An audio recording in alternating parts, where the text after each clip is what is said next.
Hari ini kita mau teruskan panggilan Tuhan kepada Abraham dan berkat Tuhan untuk seumur hidupnya.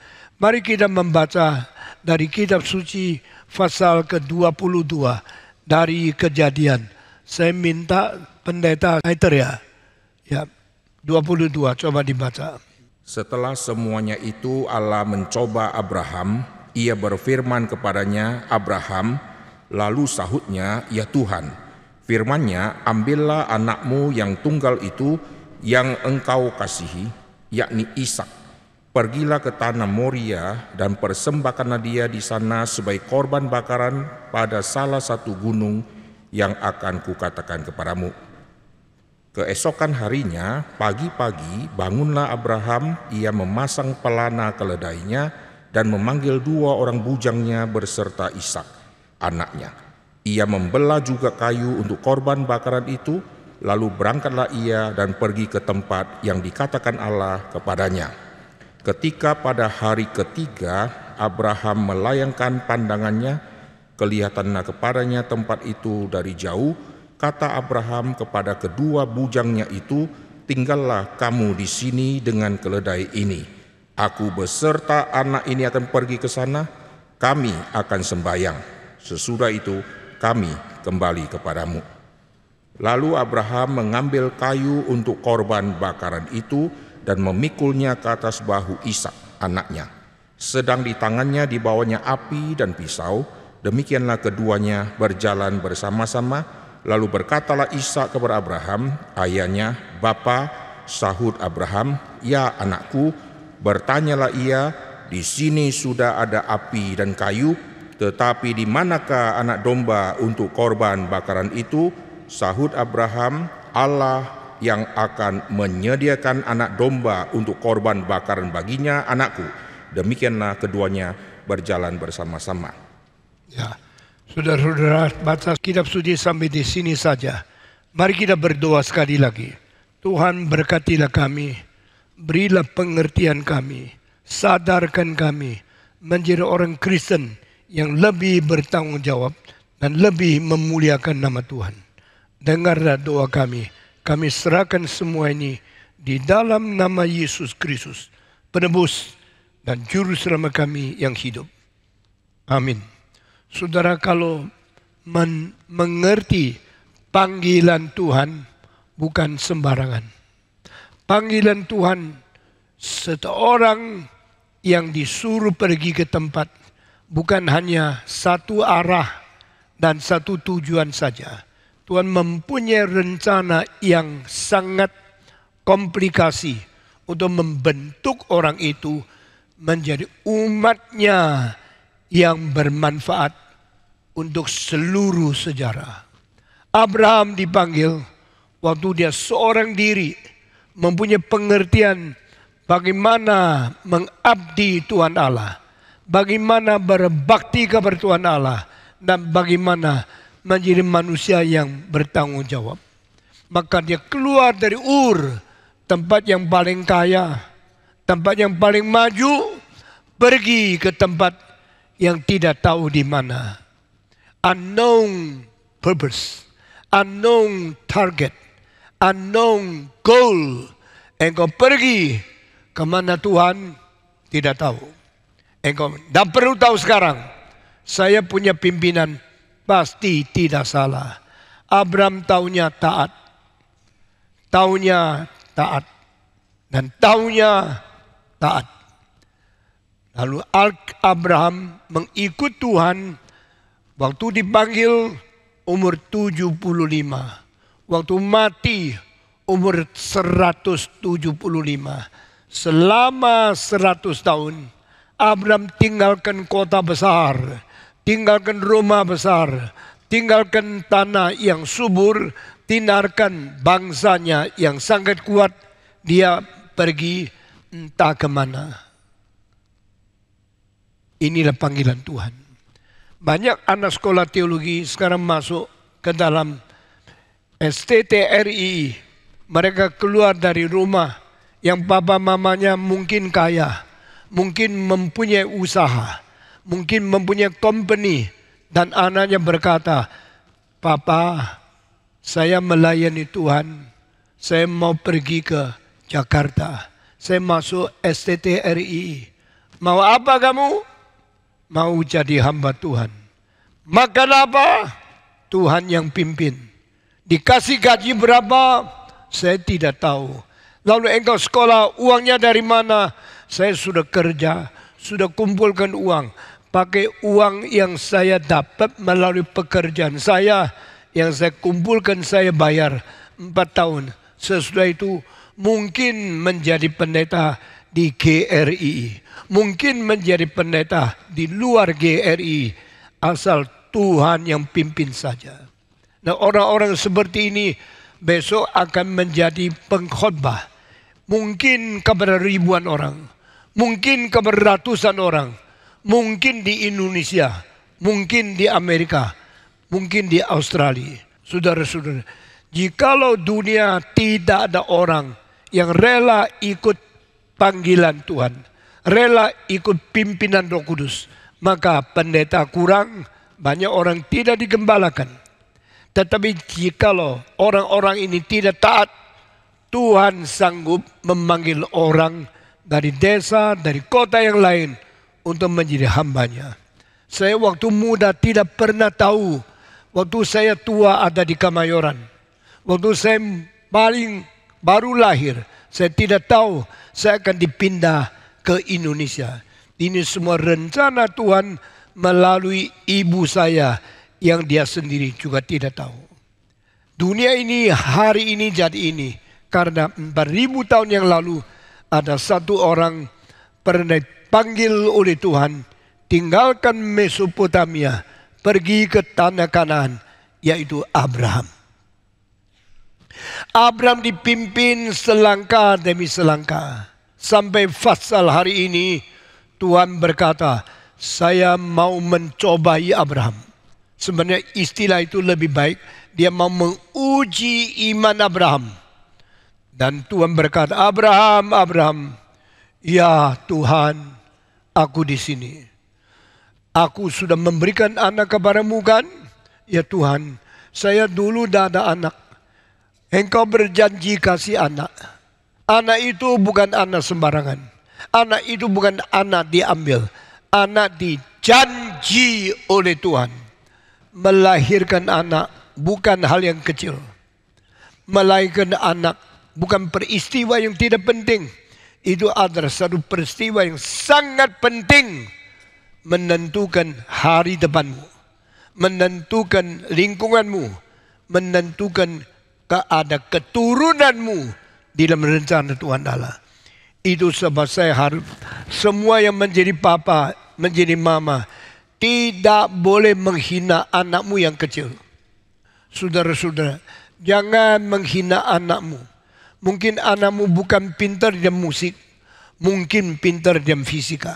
Saya ngerti filsafat, saya belajar teologi, saya menjadi orang yang sangat mengerti sejarah dan kebudayaan. Tapi Tuhan memberikan anak saya pintar di dalam matematika, pintar di dalam fisika, pintar di dalam kimia, pintar di dalam pengetahuan-pengetahuan yang saya tidak kuasai. Dan sekarang saya menjadi pendeta, dia menjadi rektor CIT. Karena apa yang dia kerjakan, saya tidak sanggup. Apa yang saya kerjakan, mungkin dia sanggup. Tapi lain. Setiap orang punya bakat. Anak itu adalah peristiwa yang besar. Anak itu adalah generasi muda yang penting. Anak-anak itu akan meneruskan karya kita. Akan memperkembangkan apa yang kita tidak perkembangkan. Akan menjadi orang yang diberkati oleh Tuhan. Sehingga satu generasi dengan satu generasi. Jangan membiarkan anakmu tidak mendapatkan didikan dari Tuhan. Jangan membiarkan anakmu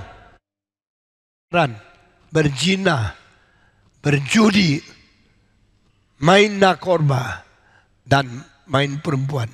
Karena jika engkau mendidik mereka dengan baik melalui firman Tuhan, mereka akan menjadi manusia yang berguna besar sekali untuk membentuk bangsa, untuk menjadi manusia pendidik daripada generasi muda menjadi orang penting menentukan arah sejarah. Melalui satu orang yang namanya Stephen Tong, dunia ini sudah lebih 38 juta manusia dengar firman Tuhan melalui khotbah saya. Mulut yang kecil ini dipakai Tuhan menyampaikan firman, merubah otak, merubah konsep, dan membuat banyak orang pikirannya dipimpin oleh Roh Kudus. Karena apa?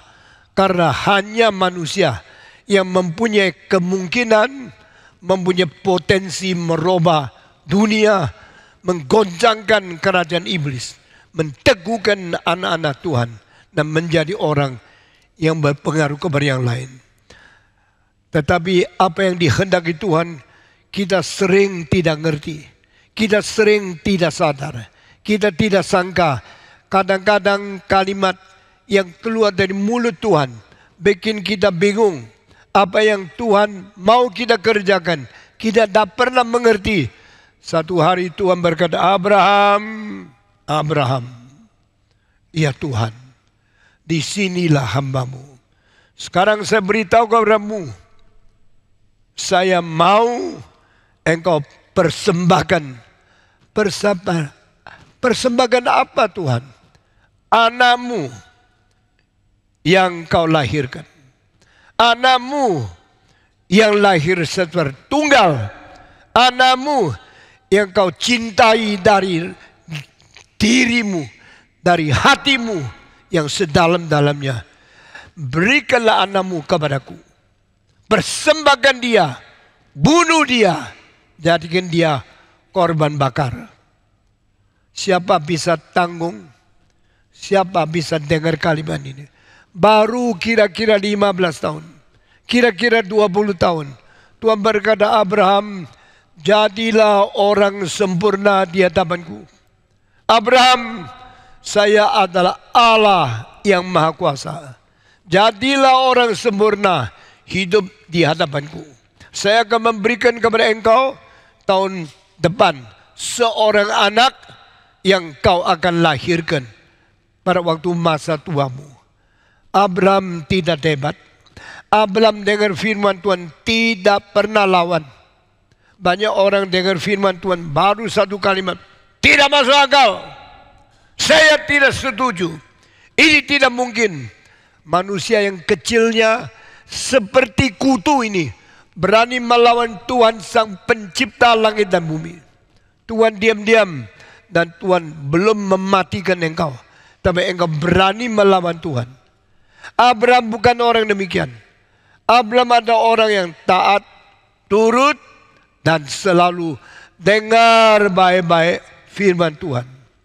Waktu Tuhan berkata keluar dari Ur, dia keluar.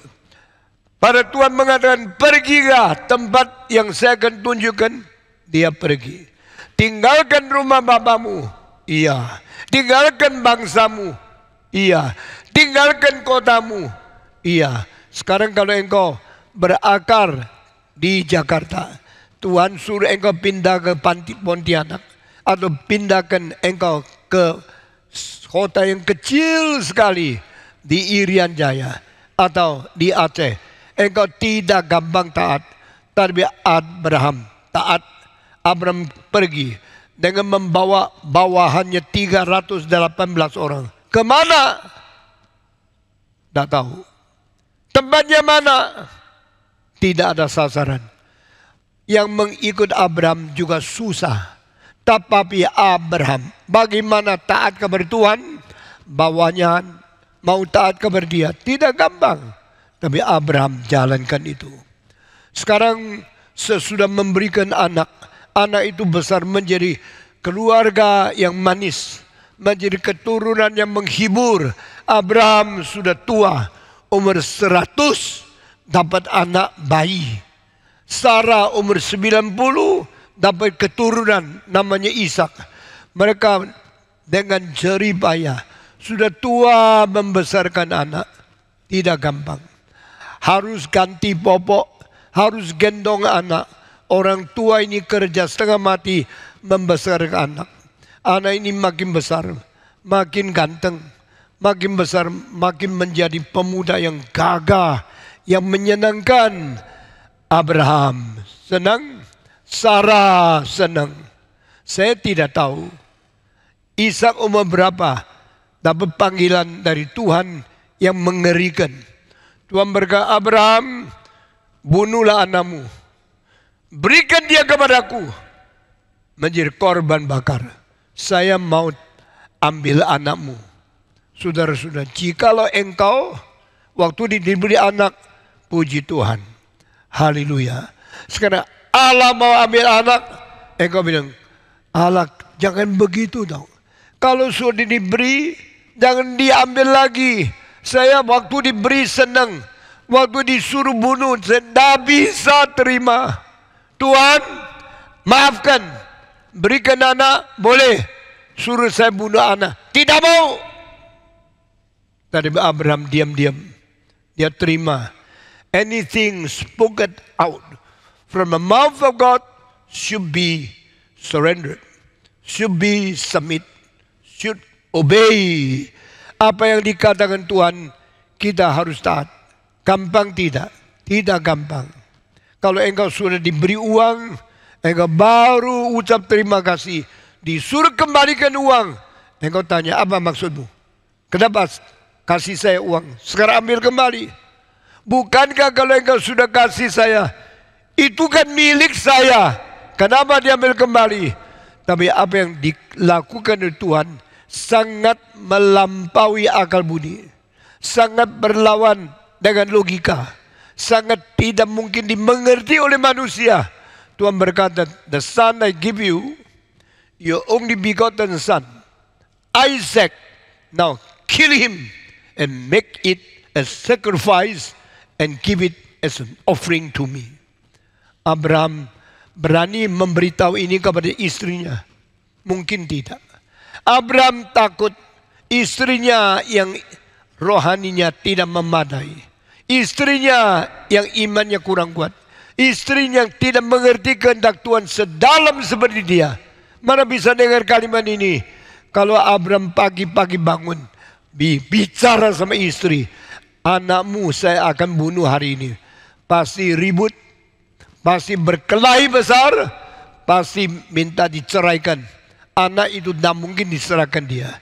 Itu sebab Alkitab tidak tulis Abraham rundingan sama Sarah mengenai anak yang akan dibunuh, diberikan kepada Tuhan. Alkitab hanya mengatakan, pagi-pagi Abraham bangun, bawalah anaknya dan dua pembantunya pergi dari rumah. Mungkin tidak pamitan, mungkin Sarah belum bangun. Mereka sudah berangkat. Mereka pergi. Hari ketiga. Berarti jalannya sangat jauh. Lalu mereka bawa apa? Bawa kayu, bawa pisau, bawa tali, dan bawa api. Kenapa? Karena mau memberikan persembahan. Saudara-saudara, dari tidak ada menjadi ada. Itu namanya creation. Allah adalah Allah yang mencipta. Allah pada mulanya menciptakan langit dan bumi. Segala sesuatu ada di dalam alam semesta berada karena Allah mencipta. Dari tidak ada menjadi ada. Hal ini kita tidak pernah lihat.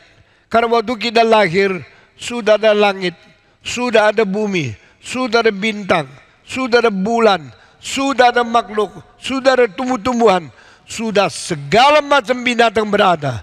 Kita tidak pernah bagaimana Allah mencipta. Tapi iman Abraham, dia percaya Allah adalah Allah yang menjadikan yang ada dari tidak ada.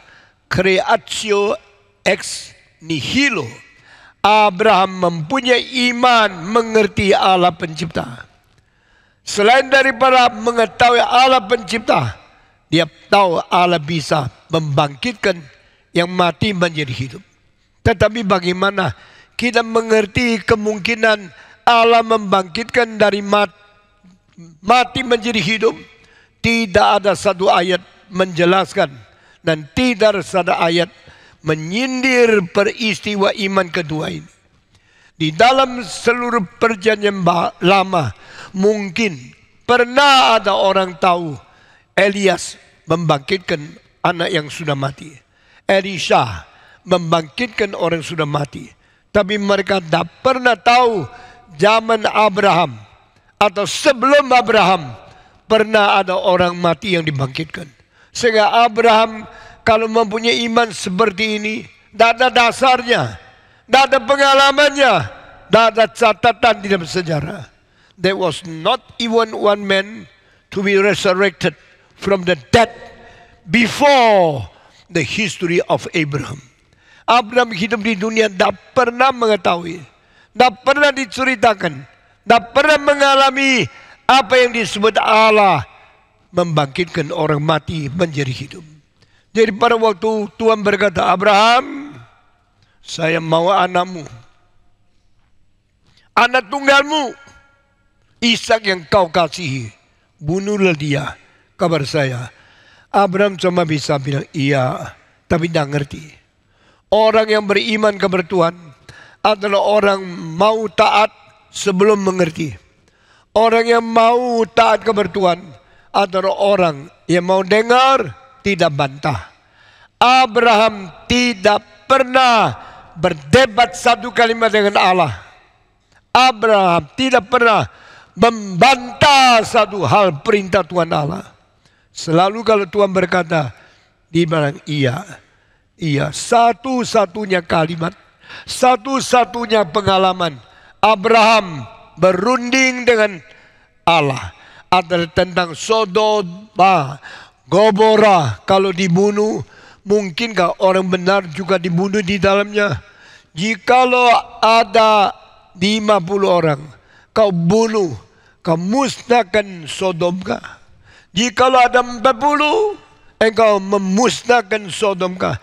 Jikalau 30, 10 sampai akhirnya 10. Oh Tuhan, jikalau di Sodom ada 10 orang, engkau hancurkan, musnahkan semua penduduk di situ kah?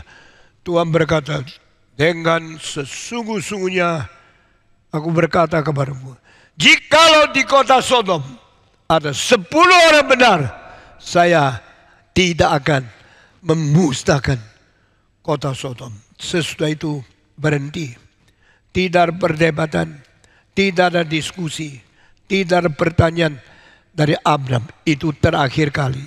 Selain itu di seluruh pengalaman hidup daripada Abraham tidak pernah dibicarakan tentang dia berdebat atau dia meragukan atau dia tukar pikiran dengan Tuhan Allah untuk membantah. Tidak pernah. Demikian ini kali lebih hebat daripada Sodom Gomora. Karena yang mau dibunuh anaknya yang dijanjikan, anak yang sudah dikaruniakan itu. Tapi Abraham tetap tidak bantah, tidak meragukan, taat 100%. Dan tidak runding dengan istrinya. Dia pergi 4 orang. Abraham, Ishak, dan 2 pembantu. Sama-sama jalan. 1 hari, 2 hari. Tidak diketahui Sarah dia kemana. Mungkin Sarah bangun lihat Abraham hilang. Anak juga tidak ada. Dan di mana dia? Sarah kaget.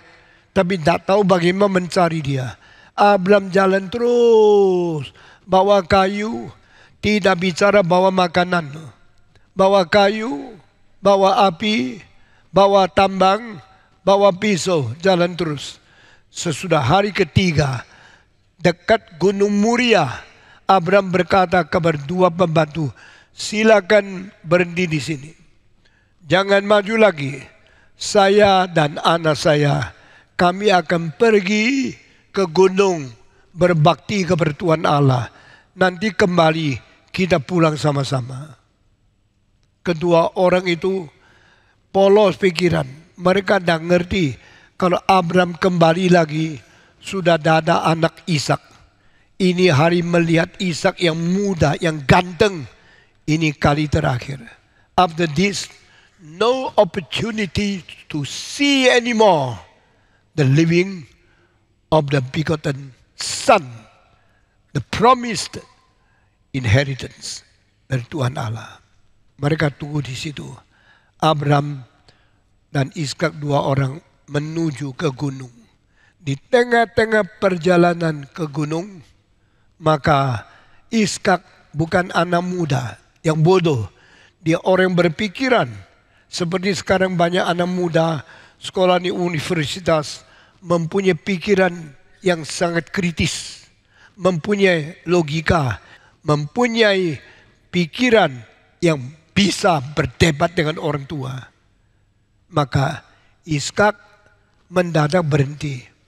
Papa, mau apa kamu? Kita mau pergi memberikan persembahan kepada Tuhan. Jadi memberi persembahan. Iya. Ini bawa kayu untuk apa? Untuk bakar persembahan itu. Bawa tambang untuk apa? Untuk mengikat domba yang akan dibunuh. Ini api untuk apa? Untuk mensurutkan api pembakaran untuk korban bakar itu. Papa, kamu umur 100 lebih. Waktu 100 diberikan anak. Waktu Ishak umur 15-20. Mungkin Abraham sudah umur 120. Kamu sudah Alzheimer. Kamu sudah menjadi pikun. Kamu mempunyai kayu. Membawa api. Membawa pisau. Membawa tali. Tetapi mau persembahkan apa? Oh, mari kita ke gereja. Mari kita memberi persembahan uang. Engkau tak bawa uang. Bagaimana mempersembahkan? Engkau tidak bawa kambing, tidak bawa domba. Bagaimana memberikan domba menjadi persembahan untuk Tuhan? Bapa, mana dombanya? Saya tanya, kalau anakmu sudah mulai meragukan Tuhan, kalau anakmu sudah berdebat dengan iman, engkau susah jawab bagaimana. Sekarang banyak orang Kristen menunggu anaknya yang lucu, yang bagus, yang ganteng. Sudah dewasa, sudah besar. Begitu gagah, begitu jantan, begitu menyenangkan. Mendadak Tuhan suruh bunuh dia. Dan dia mau lari. Engkau tak bisa apa-apa. Dia mau debat, engkau tak bisa jawab. Dia mau meragukan, engkau kurang pintar memberikan alasan. Kenapa Tuhan mau begini? Waktu Abraham ditanya oleh anaknya, mana dombanya? Sulit dijawab. Dengar baik-baik kalimat di bawah ini.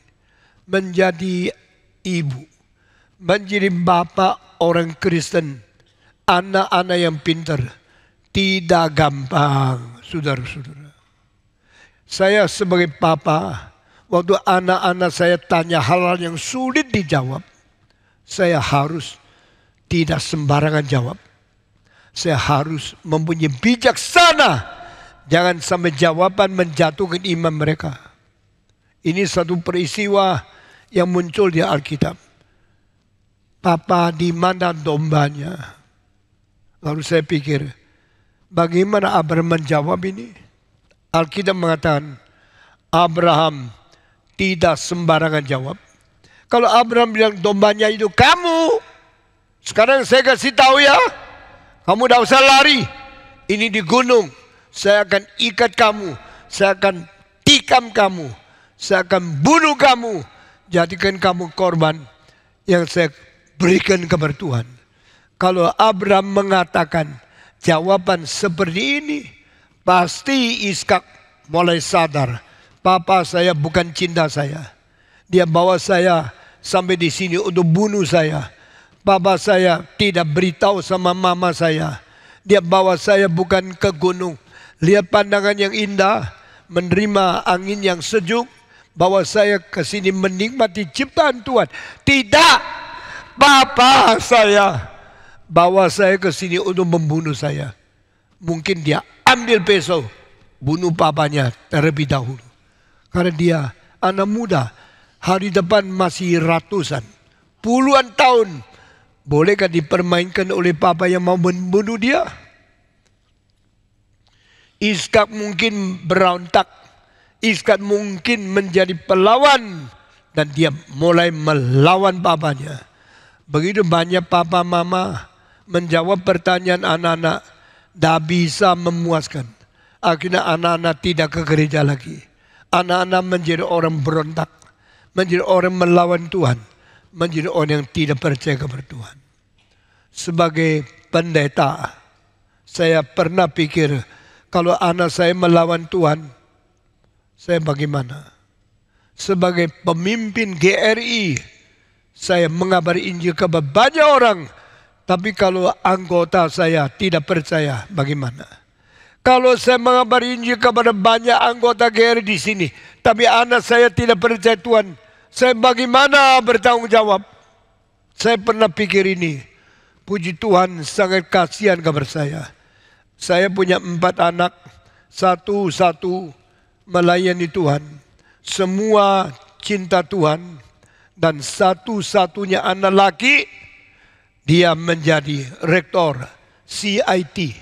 Dia menjadi guru besar mengajar murid-murid yang belajar di sekolah universitas kita. Saya berkata, Tuhan, syukurlah kepadamu. Waktu mereka di dalam masa pemberontakan, di dalam tahun-tahun meragukan firman Tuhan, mereka pernah juga mempunyai pikiran yang lain sama pikiran reform.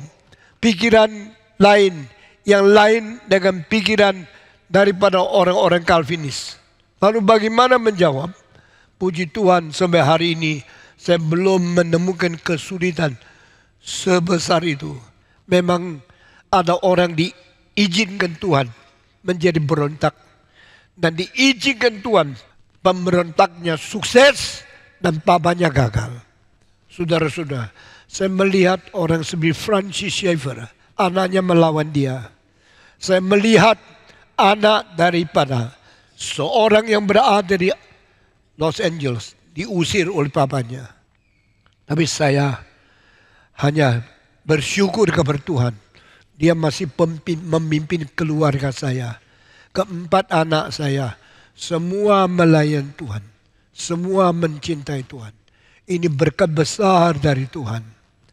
Dan saya tahu waktu Ishak tanya Abraham, mana dombanya? Ini satu pertanyaan yang susah dijawab oleh Abraham yang harus jujur. Alkitab mengatakan, Abraham mengatakan, nah, domba itu pasti ada. Sekarang belum lihat. Tuhan akan mempersiapkan domba itu di gunung di mana kita memberikan persembahan kepada Tuhan. Alkitab mengatakan tidak ada. Jawaban dari Ishak lagi. Ishak menerima dan Ishak diam taat kepada papanya. Ishak anak yang baik. Di dalam seluruh kitab suci engkau tidak pernah melihat Ishak membantah, melawan atau memusuhi papanya Abraham. Ishak anak yang nurut, tapi saudara-saudara mereka jalan terus lagi. Jalan terus. Akhirnya tiba di tempat harus memberi korban. Pada waktu itu dia sendiri pada Tuhan akan mempersiapkan. Tapi sampai di situ tidak ada persiapan. Apa yang boleh terjadi? Apa yang harus dikerjakan? Langsung Abraham membawa Ishak ke atas mezbar dan tutup mulut sama matanya daripada Ishak supaya dia tidak tahu dia akan dibunuh. Hari ini, saat seperti ini, itu saat paling sulit oleh seorang bapa yang mencintai anak. Inilah keturunan satu-satunya memberikan pengharapan. Inilah anak satu-satunya dijanji oleh Tuhan. Sekarang Tuhan suruh saya bunuh. Mengapa ya? Tuhan sudah kasih, kok Tuhan mau ambil kembali? Tuhan sudah memberikan hanya janji. Tuhan minta saya bunuh dia. Saya tidak ngerti kenapa Tuhan mempunyai perintah yang pelin-pelan seperti ini. Tapi dia taat. Dia tidak bantah. Dia tidak melawan. Dia tidak meragukan. Pokoknya apa yang Tuhan perintah, saya jalankan. Dia sesudah ikat, sesudah taruh Ishak di atas. Ishak saat itu masih taat. Lalu dia tutup matanya, tutup mulutnya. Lalu diambil pisau. Mau tusuk anak itu. Mau dibunuh. Karena ini ujian Tuhan. Tuhan mau lihat engkau sungguh-sungguh cinta Tuhan, tidak. Waktu Tuhan menguji seorang pemuda, pemuda itu disuruh berkorban. Waktu Tuhan mau mengetahui seorang pendeta cinta Tuhan, tidak. Tuhan minta sesuatu yang paling harga dari engkau. Saya masih ingat hari saya masuk saat. Tanggal itu saya masuk saat.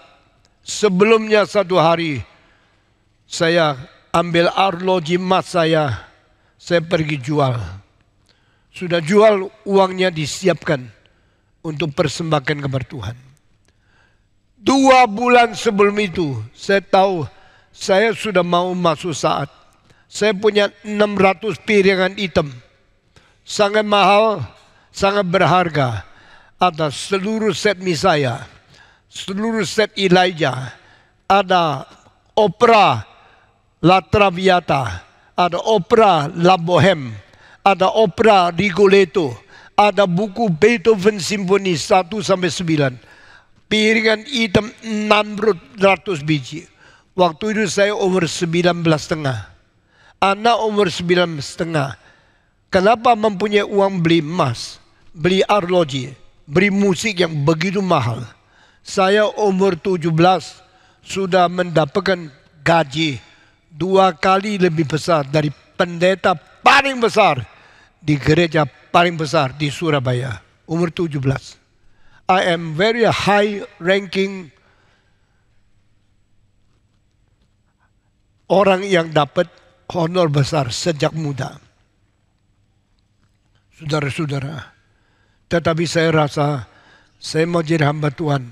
Saya tidak boleh memilih semua ini. Akhirnya 600 piring hitam saya bawa kembali ke tempat jual. Kasih mereka kembali. Silakan ambil. Saya tidak mau uang. Saya begitu menyerahkan semua untuk menjadi hamba Tuhan. Padahal musik itu bagus kok. Musik bisa memuliakan Tuhan kok. Bisa memimpin kondak Misaya, Elijah, Matthew Passion, dan bisa kondak kentata. Semua itu musik indah sekali. Masa salah?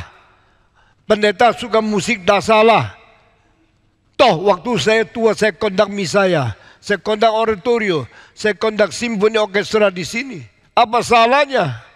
Tetapi waktu itu Tuhan mau uji, engkau cinta saya tidak? Saya berkata, Tuhan, yes, I love you. Do you love me more than all this?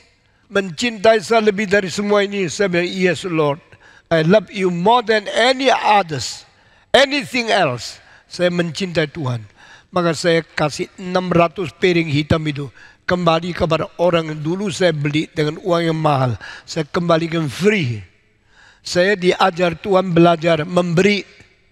Saya dididik oleh Tuhan besar hati, kasih. Jangan mentak tuntut supaya dibalas, tidak. Kasih. Saudara-saudara, saya pada waktu membawa arloji emas untuk dijual, hati itu mengatakan, ini sudah saya miliki. Kenapa jual lagi? Kenapa untuk persembahan lagi? Karena mau menjadi hamba Tuhan. Nah itulah waktunya Tuhan menguji hati saya. Rela cinta Tuhan atau tidak. Akhirnya saya bilang sama Tuhan, saya rela. Tuhan terima. Tuhan uji. Tuhan buktikan. Tuhan lihat engkau sungguh-sungguh cinta Tuhan. Akhirnya Tuhan membiarkan saya jadi miskin. Tidak. Akhirnya saya bangun gereja terbesar untuk semua gereja indiri di Indonesia. Gereja yang tidak minta uang dari pemerintah. Gereja yang tidak minta pinjaman dari luar negeri. Gereja yang tidak disubsidi dari Presbyterian Church. Dan juga tidak pernah pinjam uang dari bank. Ini gereja. Satu buktinya, Tuhan sudah melihat hati orang yang mencintai Tuhan. Tuhan akhirnya memberkati, memberikan secukupnya. Demikian pada waktu Abraham berkata, Allah, aku memberikan Ishak kepadamu. Maka dia tutup mulutnya. Sekarang saya kasih satu lukisan engkau lihat. Belanda menghasilkan seorang pelukis yang besar sekali. Namanya Rembrandt. Dia menggambarkan Abraham saat membunuh Ishak. Abraham tutup mulut, tutup muka dari Ishak. Lalu tangan kanannya pegang pisau, mau membunuh Ishaknya itu. Pada waktu pisaunya sudah mau jatuh ke dalam tubuhnya, mendadak malaikat muncul dan berkata, Abraham, berhentilah tanganmu, jangan bunuh dia, jangan sentuh anakmu. Aku sudah lihat hatimu, sekarang biar anakmu hidup. Baru Abraham lego. Saya mau tanya, betul-betul Abraham membunuh? Betul. Kenapa berani bunuh? Alkitab mengatakan, dia percaya Allah yang suruh dia bunuh adalah Allah yang bisa membangkitkan kembali anak yang dibunuh itu. Ini iman. He believed God who resurrected the dead.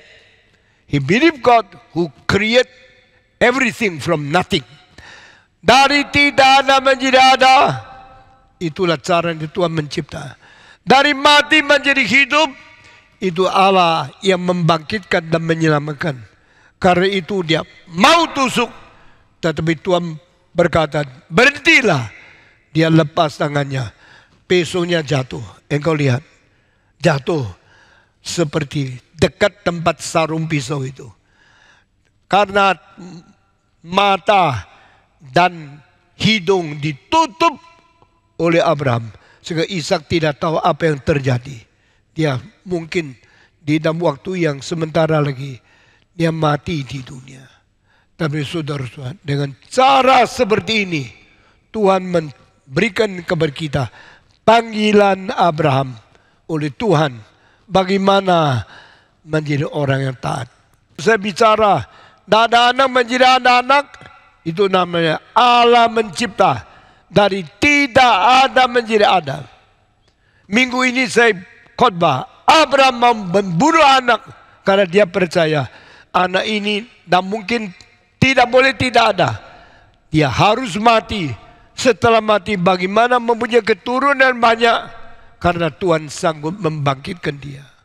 Dengan iman seperti inilah Abraham menjadi bapak kita semua. Dia bapak semua orang beriman. Abraham is the father of every believer. You percaya Tuhan karena anak Abraham. Saya percaya Tuhan. Saya menjadi anak Abraham. Abraham jadi bapak kita. Karena dia menjadi iman pertama yang diperkenan oleh Tuhan. Lalu iman itu turun kepada kita. Kita menjadi orang beriman kepada Tuhan. Yang kita imani sama seperti yang diimani oleh Abraham. Tuhan yang diimani oleh Abraham menjadi Tuhan yang kita percaya bersama. Kita percaya kepada Allah yang bagaimana? Allah yang membangkitkan dari mati menjadi hidup. Allah yang menciptakan dari tidak ada menjadi ada. The God who create and the God who resurrect. Tuhan yang menciptakan dari tidak ada menjadi ada adalah Allah sang pencipta. Tuhan yang membangkitkan dari mati menjadi hidup. Tuhan keselamatan. Abraham percaya kedua hal ini. Abraham percaya Allah melakukan dua hal ini. Sama seperti engkau dan saya. Kita bukan orang deisme. Hanya percaya Allah cipta. Tidak percaya Allah memberi keselamatan. Saya sambil memberitahu kepada saudara. Presiden-presiden Amerika yang permula Washington. Lalu orang seperti John Adams, orang seperti Benjamin Franklin bukan presiden. Lalu John Quincy Adams. Semua itu adalah presiden yang percaya Allah mencipta, tapi mereka tidak percaya Allah membangkitkan. Itu sebab presiden-presiden Amerika lebih dari 47 sekarang, di antaranya ada 40 yang tidak percaya Yesus menyelamatkan. Mereka bukan orang Kristen, mereka orang teis, mereka orang deis. Mereka percaya Allah mencipta, tapi tidak percaya Allah membangkitkan orang mati, tidak percaya Allah menyelamatkan orang dunia. Maka iman reform harus lebih tinggi dari iman presiden yang ada di Amerika. Kita harus mempunyai iman kepercayaan double. Allah pencipta, Allah penebus. Yang mencipta dari tidak ada menjadi ada, itu tidak cukup. Yang mencipta, memberikan pengampunan, memberikan hidup baru, supaya kita menjadi resurrected, to be born Christian, born again Christian. Percaya Allah memberikan kehidupan, memberikan penebusan, memberikan pengampunan kepada kita, baru kita menjadi orang Kristen sejati.